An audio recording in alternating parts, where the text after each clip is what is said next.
નમસ્કાર વિદ્યાર્થી મિત્રો, ધોરણ 9 સામાજિક વિજ્ઞાન જે પાઠ 8 પાઠનું નામ છે ભારતના રાજ્ય બંધારણનું ઘડતર અને તેના લક્ષણો। જે આપણે હવે બીજા સેમની શરૂઆત જે આપણે 8મા પાઠથી શરૂઆત કરશું।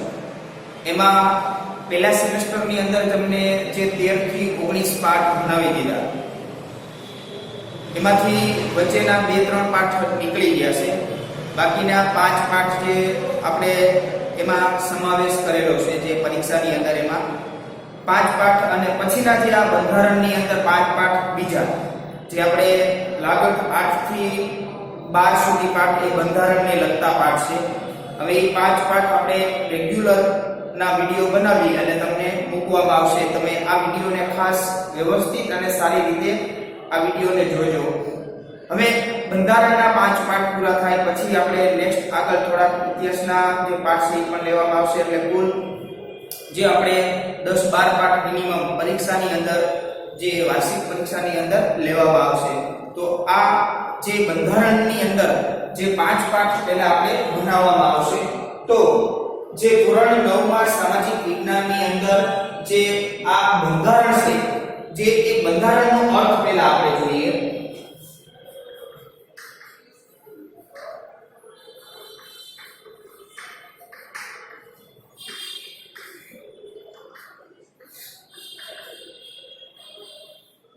આપણે એમ કહીએ કે કોઈ પણ દેશનું શાસન ચલાવવા માટે ઘણા બધા જે એવા નિયમો ને વ્યવસ્થિત સંગ્રહિત કરીને જે રાખવામાં આવેલું હોય એવા સંગ્રહ સ્થળને એક બંધારણ તરીકે ઓળખવામાં આવે છે।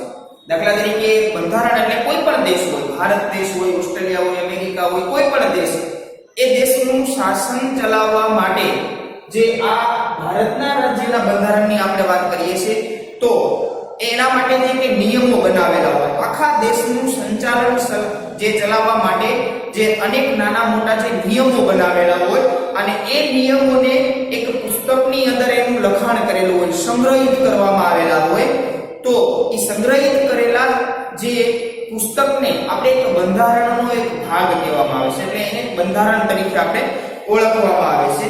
તો આ દેશનું શાસન ચલાવવા માટે જે કંઈ નિયમો બનાવેલા હોય એ નિયમોને વ્યવસ્થિત રીતે એ બંધારણ સાથે આપણે એને જે પાલન કરવાનું હોય છે, એટલે એ બંધારણનો અર્થ કહેવામાં આવે છે। હવે આપણે બંધારણનું મહત્વની વાત કરીએ।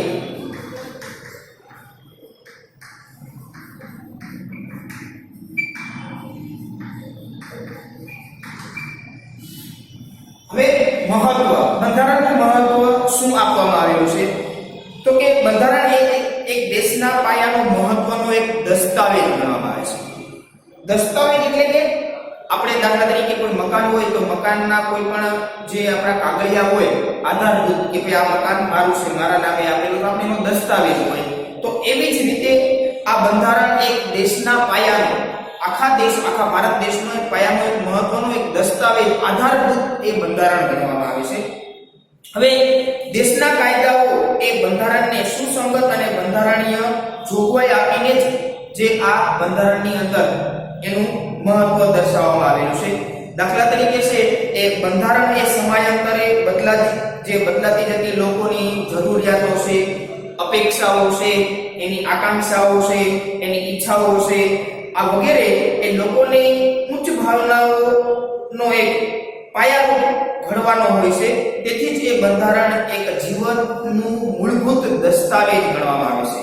દાખલા તરીકે આ બંધારણની અંદર એનું મહત્વ શું કહેવામાં આવે છે કે આ બંધારણની અંદર લોકોની દરેક પ્રકારની ઈચ્છાઓ હોય, એની આકાંક્ષાઓ હોય, એની જરૂરિયાતો હોય, એની અપેક્ષાઓ હોય, એ બધી જરૂરિયાતોને મહત્વપૂર્ણ સંતોષવા માટે આ બંધારણની અંદર દરેક પ્રકારના નિયમોનું જે પાલન કરવા માટેની જે એક મૂળભૂત દસ્તાવેજના રૂપમાં એનું મહત્વ દર્શાવવામાં આવેલું છે। ત્યાર પછી જે બંધારણના ઘડતરની પ્રક્રિયા,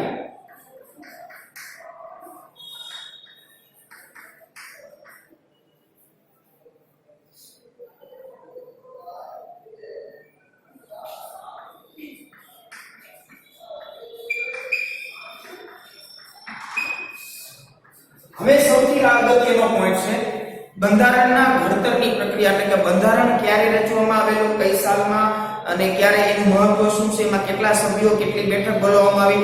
સૌથી મહત્વનો પોઈન્ટ આ પ્રશ્નની અંદર પણ સૌથી વધારે આ પૂછવામાં આવશે, તો આના ઉપર ખાસ ભાર દેવામાં આવ્યો કે સૌથી વધારે આ બંધારણ આપણા એક દેશના દરેક પ્રકારના નિયમોને આધીન આ દરેક પ્રકારની પ્રવૃત્તિઓ છે એ આ બંધારણ સાથે એનું ઘડતર, જે એ ઘડતરની પ્રક્રિયા છે એ આપણા બંધારણ સાથે દર્શાવવામાં આવેલી છે.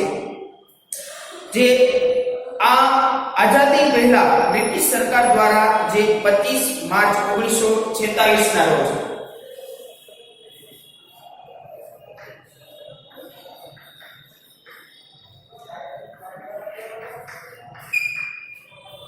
જે આ બંધારણની સૌપ્રથમ આપણે એમ કહેવામાં આવશે કે જે 3 સભ્યોના કેબિનેટ મિશન દ્વારા આ ભારતની આઝાદી ઉકેલ જે શોધવાનું કાર્ય પણ એને સોંપવામાં આવેલું.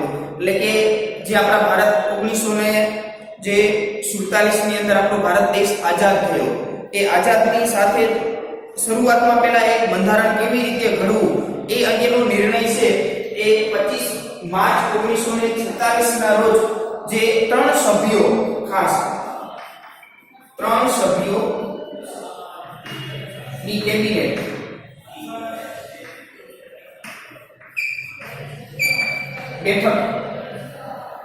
કેબિનેટ બેઠક જે બોલાવવામાં આવી હતી અને એમાં આઝાદીના પ્રશ્નનો ઉકેલ કેવી રીતે લાવવો એનો નિર્ણય છે એ આ 25 માર્ચ 1946 ના રોજ એનો નિર્ણય લેવામાં આવ્યો હતો અને એ 3 સભ્યોની આ બેઠક બોલાવવામાં આવી હતી. અને ત્યાર પછી એ બંધારણ સભાના કુલ 389 જેટલા સભ્યો, તેમાં જુદી જુદી ધર્મ, કોમ, જાતિ, લિંગ, ભાષા, કોઈ પણ પ્રકારના ભેદભાવ રાખ્યા વગર એમાં આ બંધારણ ઘડવા માટે જે 389 જેટલા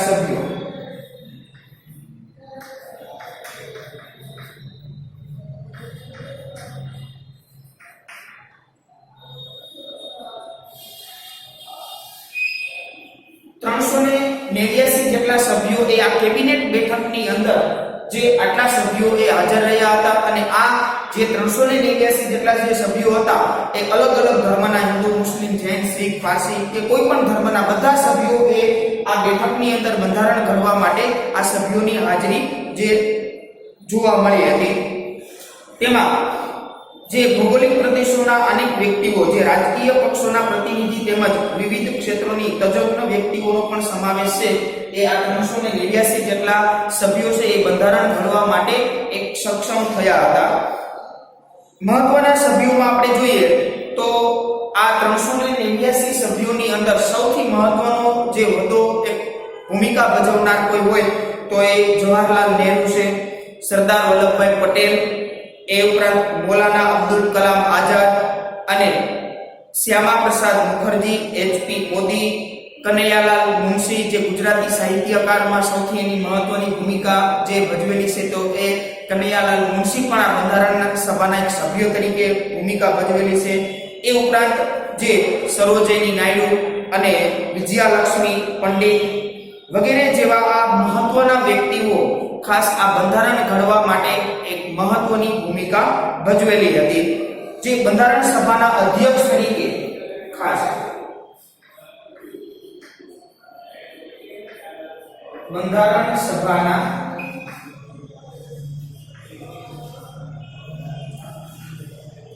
અધ્યક્ષ જે મહત્વની ભૂમિકા જે ડોક્ટર રાજેન્દ્ર પ્રસાદની ગણવામાં આવે છે.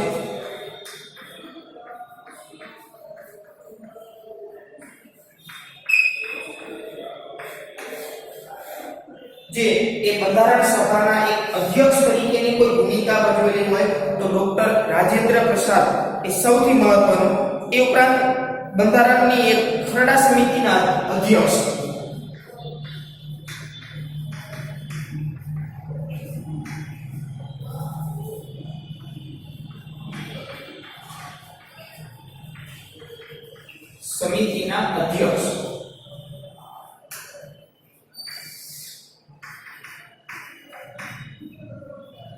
ડોક્ટર ભીમરાવ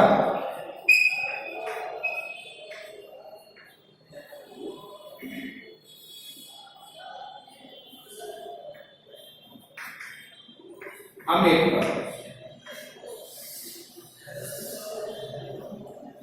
જે એક બંધારણ સભાના અધ્યક્ષ તરીકે સૌથી રાજેન્દ્ર પ્રસાદનું સ્થાન એક મુખ્ય ગણવામાં આવે છે અને બંધારણના ખરડા સમિતિના અધ્યક્ષ તરીકે ડોક્ટર ભીમરાવ જે આંબેડકર, જે આ આંબેડકર એ એક સૌથી, જે દાખલા તરીકે આપણે એમ કહીએ કે હરિજન વર્ગની જ્ઞાતિમાં હોવા છતાં એ આપણા ભારત દેશના એક ઘડવૈયા તરીકેની મહત્વની બંધારણ સભા ઘડવામાં મહત્વની ભૂમિકા ભજવેલી હોય તો એ ખરડા સમિતિના એક જે અધ્યક્ષ તરીકેનું સ્થાન જે ભજવેલું છે, તેમાં જે 382 જેટલા સભ્યોની અંદરની વાત કરી, જવાહરલાલ નહેરુ, સરોજિની નાયડુ, વિદ્યાલક્ષ્મી પંડિત, એચપી મોદી, મૌલાના અબ્દુલ કલામ આઝાદ, જે જવાહરલાલ નહેરુ, સરદાર વલ્લભભાઈ પટેલ, આ બધા વ્યક્તિઓએ મહત્વની ભૂમિકા ભજવી. કનૈયાલાલ મુનશી, ગુજરાતી સાહિત્યકાર. તો આ બધા સભ્યોમાંથી આપણે કહીએ કે જ્યારે બંધારણ ઘડવાની જે શરૂઆત કરી ત્યારે આ બંધારણ સભાના અધ્યક્ષ તરીકે મેન જે ડોક્ટર રાજેન્દ્ર પ્રસાદનું સ્થાન એક મુખ્ય ગણવામાં આવે છે અને જે બંધારણની અંદર દરેક પ્રકારના જે વિચારોને વર્ણન કરવા માટે એ ડોક્ટર ભીમરાવ આંબેડકર એ ખરડા સમિતિના એક અધ્યક્ષ તરીકેનું એક મહત્વનું સ્થાન ગણવામાં આવે છે. હવે આ બંધારણ જે સભા તેમની કામગીરી છે, બંધારણની કામગીરી.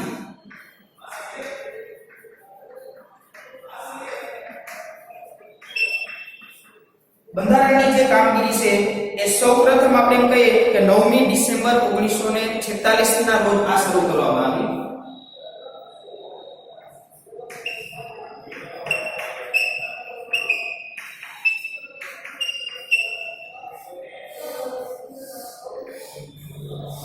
સૌથી અગત્યનો પોઈન્ટ, બંધારણની કામગીરી જ્યારે આ સભ્યો બધા ભેગા થયા હતા ત્યારે હવે સૌપ્રથમ બંધારણ ઘડવા માટેની કામગીરી છે એ 9મી ડિસેમ્બર 1946 ના રોજ આપણા બંધારણ ઘડવાની એ શરૂઆત કરવામાં આવી હતી અને એ બંધારણ સભાએ 2 વર્ષ 11 માસ અને 18 દિવસ બંધારણની કામગીરી છે એ 2 વર્ષ 18 મહિના 12 મહિના 11 માસ 11 મહિના અને 18 દિવસ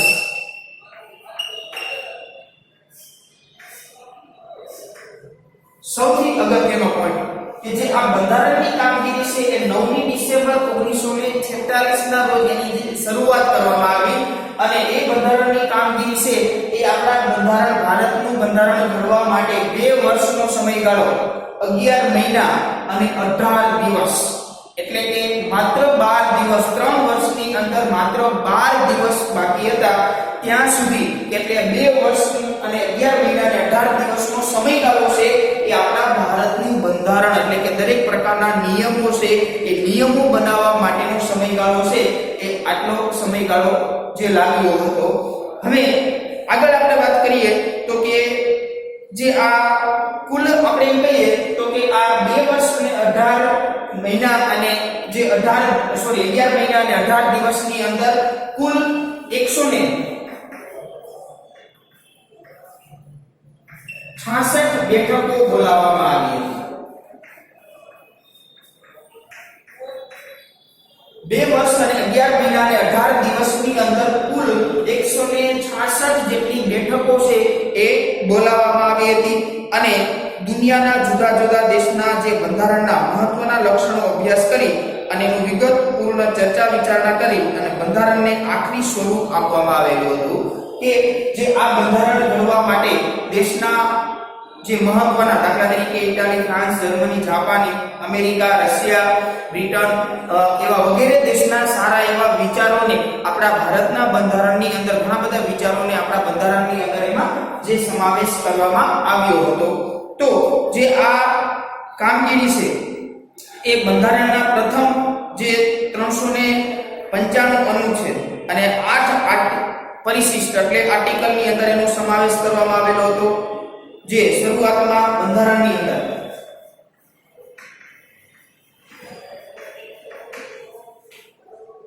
395 અનુચ્છેદો હતા.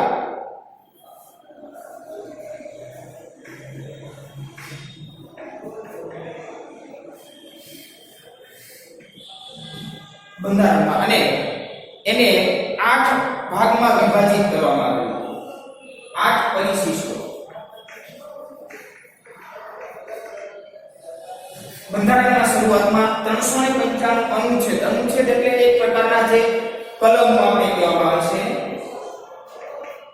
એ કલમોમાં એને વિભાજિત કરવામાં. અનુચ્છેદ એટલે કલમ. દરેક પ્રકારના નિયમો જે બનાવેલા છે, અને 8 ભાગ પરિશિષ્ટો એટલે 8 જે છે એ ભાગની અંદર એને વિભાજિત કરવામાં આવ્યું. ત્યારબાદ છે એમાં સુધારા વધારા સાથે 461 અનુચ્છેદ કરવામાં આવેલા હતા. બંધારણમાં 461 અનુચ્છેદ, અને જે 12 ભાગમાં 12 એના પરિશિષ્ટોની ભાગ એટલે કે 12 પરિશિષ્ટો.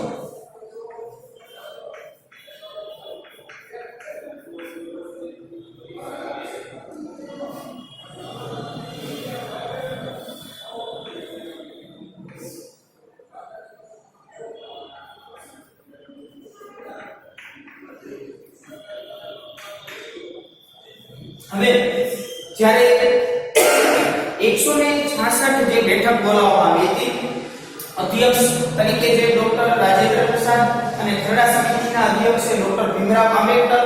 હવે આ બંધારણની જે કામગીરી છે એ 9 ડિસેમ્બર 1946 ના રોજ એની ઘડવાની શરૂઆત કરી, અને એ સમયગાળો 2 વર્ષ 11 મહિના અને 18 દિવસ, અને 1 દિવસોની અંદર કુલ 166 જેટલી જે બેઠકો બોલાવવામાં આવી હતી. અને એ બેઠકની અંદર બંધારણ સભાના કુલ શરૂઆતમાં 395 જેટલા જે અનુચ્છેદો એટલે કે કલમો મૂકવામાં આવી હતી, અને 8 ભાગની અંદર એને જે ડિવાઇડ એટલે કે પરિશિષ્ટોના રૂપમાં એને વિભાજિત કરવામાં આવ્યું. ત્યાર પછી એમાં સુધારા વધારા કરી, અને ત્યાર પછી બંધારણની અંદર 461 જેટલા અનુચ્છેદો મૂકવામાં આવેલા હતા, અને એને 12 પરિશિષ્ટોની અંદર વિભાજિત કરવામાં આવ્યું હતું આ બંધારણને.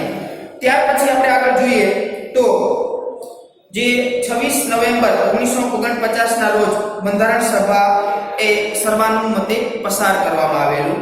એટલે કે 26 નવેમ્બર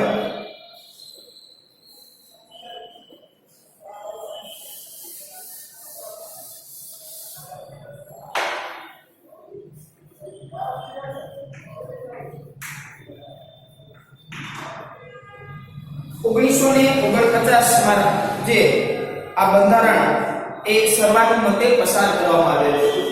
26 નવેમ્બર 1949 માં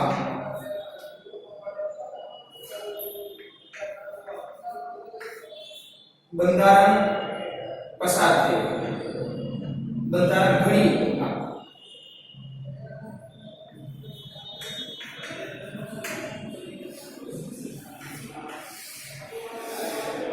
એટલે કે 9 ડિસેમ્બર 1946 ના રોજ આપણા બંધારણની જે ઘડવાની શરૂઆત થઈ. એટલે કે 2 વર્ષ 11 મહિના અને 18 દિવસ 166 બેઠકો બોલાવવામાં આવી હતી. એટલે કે 9 ડિસેમ્બર થી લઈને 26 નવેમ્બર 1949, એટલે આ સમયગાળો તમારે માની લેવાનો કે 2 વર્ષ 11 મહિના અને 18 દિવસનો સમયગાળો આપણું બંધારણ સંપૂર્ણ રીતે ઘડાઈ ગયું હતું. અને એ ઘડવા માટે આટલી બધી કામગીરી, આટલા અનુચ્છેદો અને આર્ટિકલ છે એ આ સમયગાળા દરમિયાન આપણું બંધારણ કમ્પ્લીટ થઈ ગયું હતું. સૌપ્રથમ જે આપણે જોઈએ તો 25 માર્ચ 1946 ના રોજ 3 સભ્યોની કેબિનેટ બેઠક જે બોલાવવામાં આવી હતી, અને એ બંધારણ કેવી રીતે ઘડવું એની વ્યૂહરચના છે એ ઘડવામાં આવેલી હતી. એમાં 389 જેટલા સભ્યો દ્વારા જે આ સર્વાનુમતે આ બધી બંધારણની જે રચના કરી હતી. તો સૌપ્રથમ ખાસ આ યાદ રાખવાની, બંધારણની કામગીરી ક્યારે શરૂ કરવામાં આવી તો કે 9 ડિસેમ્બર 1946 ના રોજ આપણા બંધારણની કામગીરીની શરૂઆત કરી. એટલે કે 2 વર્ષ 11 મહિના અને જે 18 દિવસનો જે સમયગાળો છે આપણા બંધારણ જે એ પસાર કરવામાં આવેલું હતું. અને ત્યાર પછી 26 નવેમ્બર 1949 ના રોજ આપણું બંધારણ સંપૂર્ણ રીતે ઘડાઈ ગયું હતું. હવે ત્યાર પછી આપણે એમ કહીએ તો કે 26મી જાન્યુઆરી 1950 થી આપણું ભારતનું બંધારણ છે એક પ્રજાસત્તાક રાષ્ટ્ર તરીકે ઓળખવામાં આવે. એટલે કે 26મી જાન્યુઆરી જે 1950 થી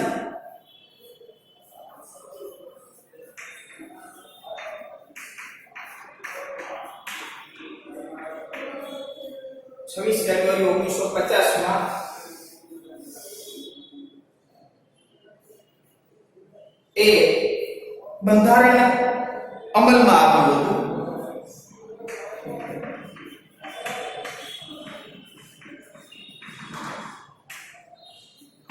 અને પ્રજાસત્તાક રાષ્ટ્ર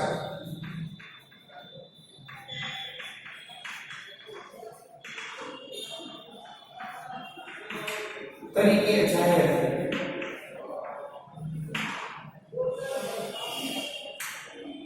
હવે ખાસ આપણે કહીએ કે 26 નવેમ્બર 1949 માં આપણું બંધારણ છે એ ઘડાયું હતું અને 26મી જાન્યુઆરી 1950 ની અંદર આપણું બંધારણ અમલમાં આવ્યું. એટલે કે આપણા ભારતનું બંધારણ વ્યવસ્થિત રીતે ઘડાઈ ગયું અને એને જાહેર કરી દીધું. એટલે કેટલા નિયમો, કેટલા આર્ટિકલ, કેટલા પરિશિષ્ટો એ બધું અમલમાં મૂકી અને 26મી જાન્યુઆરી ખાસ યાદ રાખજો, 26મી જાન્યુઆરી 1950 ના રોજ આપણું બંધારણ છે એ અમલમાં આવી ગયું. ત્યારથી આપણે પ્રજાસત્તાક રાષ્ટ્ર તરીકે એને જાહેર કરવામાં આવ્યું હતું.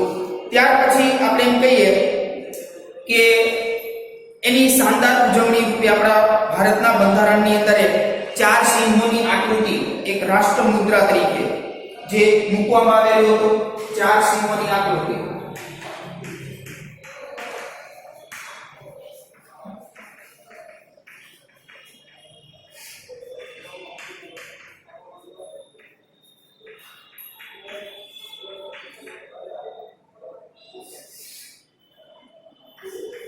ખાસ અગત્યનું 4 સિંહોની આકૃતિ એ આપણું અશોક ચક્ર કહેવામાં આવે છે અને ફરતી બાજુ આપણે 24 આરા, જે અશોક ચક્રમાં 24 આરા એક રાષ્ટ્રના પ્રતીક તરીકે, એક રાષ્ટ્ર મુદ્રા તરીકે, એક રાષ્ટ્રના સૂત્ર તરીકે આપણે જોઈએ તો કે સત્યોમેવ જયતે.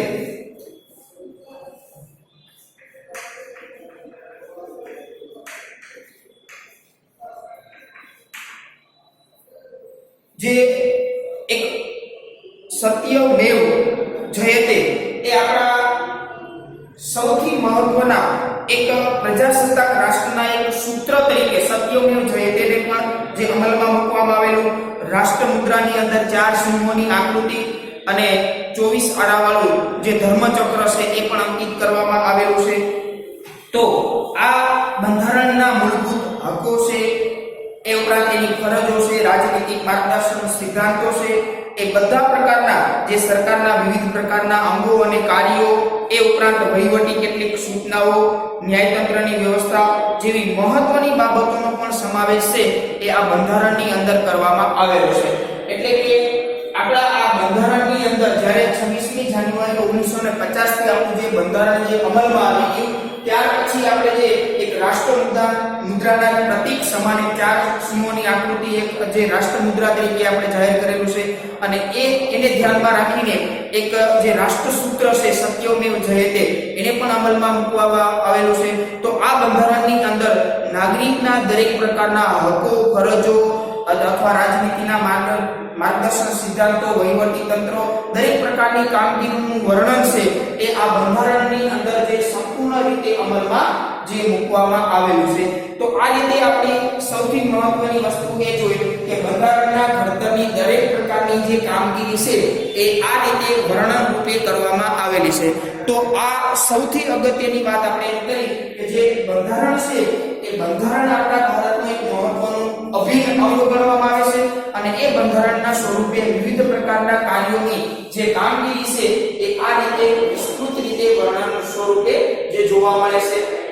તો આ સૌથી અગત્યનો પોઈન્ટ જે ખાસ યાદ રાખવાનું વિદ્યાર્થી મિત્રો કે બંધારણના ઘડતરની પ્રક્રિયા વિશે વિસ્તૃત ચર્ચા કરો અથવા વર્ણન કરો તો આ બધી વસ્તુ સૌથી અગત્યનો પોઈન્ટ એક શબ્દ, એક તારીખ, એક સાલવાળી વ્યક્તિનું નામ, બધા વ્યક્તિ સાથે આ બધું અગત્યની વસ્તુ છે કે આપણું બંધારણ એ ઘડવાની શરૂઆત ક્યારે થઈ, બરોબર, ક્યારે એની સંપૂર્ણ કામગીરી કરી તો કે 9 ડિસેમ્બર 1946 ના રોજ આપણા બંધારણની કામગીરી કરી અને આ બંધારણ છે 2 વર્ષ 11 મહિના અને 18 દિવસનો સમયગાળો અને એ સમયગાળા દરમિયાન જે 389 જેટલા જે સભ્યો હતા અને એ સભ્યોમાંથી આપણે એમ કહીએ તો કે 166 જેટલી બેઠકો બોલાવવામાં આવી. ત્યાર પછી જે 26 નવેમ્બર 1949 ની અંદર આપણું બંધારણ છે એ સંપૂર્ણ રીતે ઘડાઈ ગયું હતું અને ત્યાર પછી 26મી જાન્યુઆરી 1950 થી આપણું બંધારણ છે એ અમલમાં આવી ગયું અને ત્યારબાદ જે આ બંધારણના દરેક પ્રકારના નિયમો, ફરજો, હકો વગેરેનું વર્ણન છે એ આ બંધારણની અંદર સંપૂર્ણ રીતે અમલમાં મૂકવામાં આવેલું હતું. તો આ આપણે બંધારણની ઘડતરની પ્રક્રિયા અંગેની ચર્ચા કરી. તો આ સૌથી અગત્યનો પોઈન્ટ છે, આના ઉપર ખાસ વાત દેજો. હવે આપણે આગળ નેક્સ્ટ આમુખ એ શું એના અંગે આપણે માહિતી જોઈએ.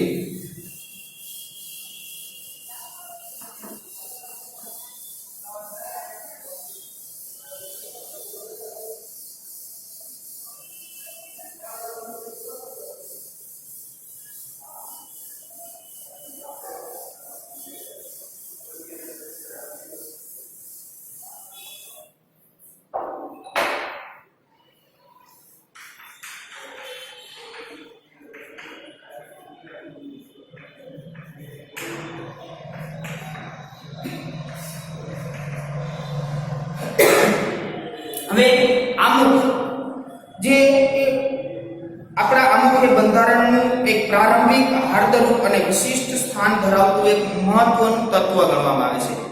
કે એક બંધારણનો આધાર છે ને, એ બંધારણનો આધાર એ જ એક આમુખ છે.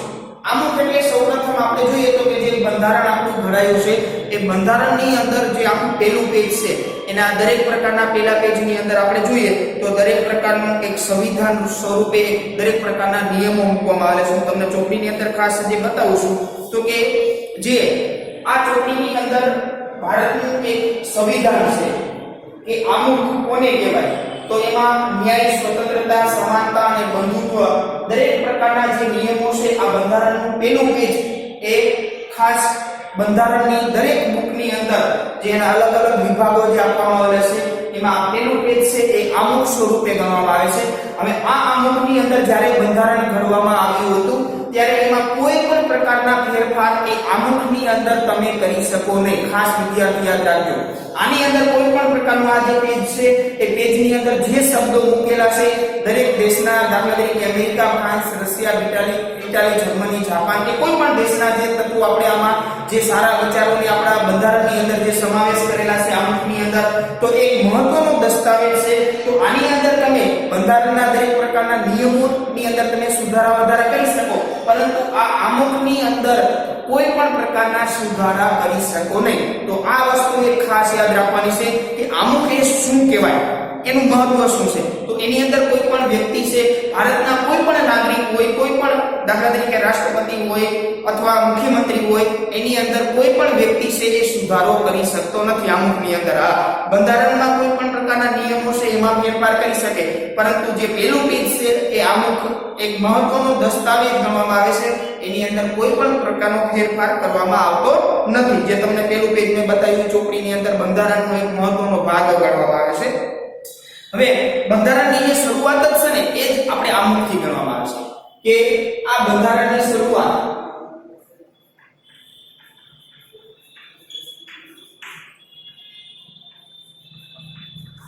જ આમુખથી થાય છે.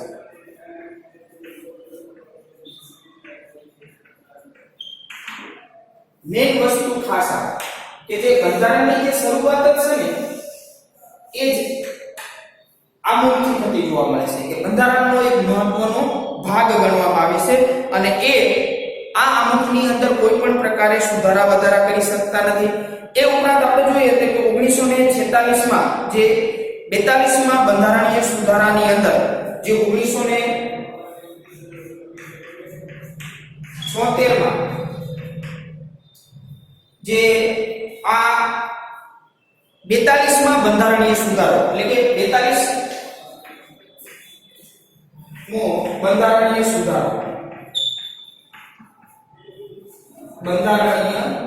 સુધારો અને આ 42મો બંધારણીય જે સુધારો છે એ સુધારાની અંદર જે ભારતના દરેક પ્રકારના આપણે જોઈએ તો કે સર્વાનુમતે, સાર્વભૌમત્વ, સમાજવાદી, બિન સાંપ્રદાયિક, જો કે રાષ્ટ્રીય એકતા, રાષ્ટ્રીય અખંડિતતા દરેક પ્રકારના જે નિયમોનું વર્ણન છે ને એ આ બંધારણની અંદર આપવામાં આવેલું છે. કે જે 1974ની સાલમાં જે 42મો બંધારણીય સુધારો જે સાર્વનુમતે રાષ્ટ્રીય એકતા, રાષ્ટ્રીય અખંડિતતા, સાર્વભૌમત્વ, તે ઉપરાંત બિન સાંપ્રદાયિકતા, સમાજવાદી, આ બધા શબ્દો સમાજવાદી, બિન સાંપ્રદાયિકતા,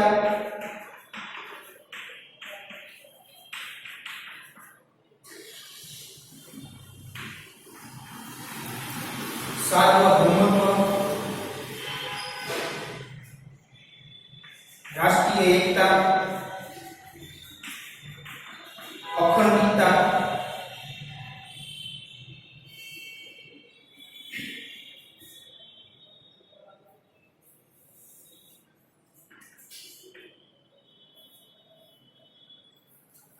અને દરેક પ્રકારના જે નીતિ નિયમો એટલે કે આ બંધારણની અંદર જે આ બધા શબ્દોનો ઉલ્લેખ છે એ 1976 ની સાલની અંદર એટલે કે 42મો આ બંધારણીય જે સુધારો છે એ આમુખની અંદર આ મહત્વના જે સમાજવાદી છે, બિન સાંપ્રદાયિક સમાજવાદી એટલે કે સમાજના દરેક ધર્મો સાથે એમાં કોઈ પણ આવી જાય, હિન્દુ, મુસ્લિમ, જૈન, શીખ, ઈસાઈ, પારસી વગેરે, બિન સાંપ્રદાયિકતા આમાં પણ એવું છે કે ભારતની અંદર કોઈ પણ ધર્મ જ્ઞાતિ છે, દાખલા તરીકે હિન્દુ હોય, મુસ્લિમ હોય, કોઈ પણ ધર્મ પાળવાની સાર્વભૌમત્વ, બધાની સમાન જે ભાવના સાથે વર્ણન એટલે કે કોઈ પણ વ્યક્તિ ભેદભાવ નહીં કરવામાં આવતો નથી, રાષ્ટ્રીય એકતા, એક થઈને એક આગળ વધવાનું છે, અખંડિતતા, મજબૂતાઈ, આવા દરેક પ્રકારના વિચારો એ શબ્દોને એ આ 1976 ની સાલમાં એ 42મા બંધારણીય સુધારાની અંદર આ બધા શબ્દોનો જે ઉમેરો કરવામાં આવેલો છે. તો એ આમુખ એ મૂળભૂત એના હેતુઓ, ધ્યેયો, આદર્શો અને સિદ્ધાંતોને એક વાચા આપે છે.